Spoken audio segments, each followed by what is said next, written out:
Une piscine sur le canal, cet architecte en rêve depuis plus de 2 ans.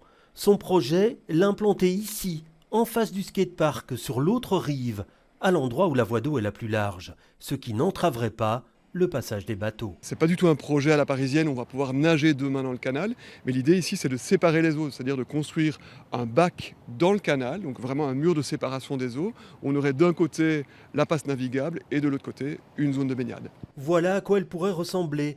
Un plan d'eau de plus de 350 mètres de long précédé d'une station d'épuration qui filtrerait l'eau. Pour étudier sa faisabilité, Belliris vient de lancer une étude qui porte sur l'abaissement des quais, étape indispensable, et qui examinera dans la foulée l'éventualité de créer une piscine en plein air. Car on s'en doute, réaliser un chantier de ce type n'est pas simple. Il est complexe parce que d'une part, il y a un projet qui est plutôt la question de l'abaissement des quais, donc qui serait vraiment un projet infrastructurel.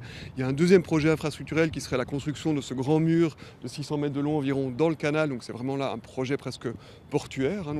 Et là, il faudrait un ingénieur portuaire qui traiterait cet élément-là. Et puis ensuite, il y a un dernier élément qui est la question de la filtration, donc de gérer cette filtration naturelle de l'eau. On n'en est encore qu'au début des procédures. Si la première phase est concluante, un master plan sera élaboré et les riverains, dont certains craignent déjà les nuisances d'une telle infrastructure, y seront associés. Cet architecte a estimé à 12 millions d'euros la réalisation de cette piscine, un montant qui lui aussi devra être confirmé.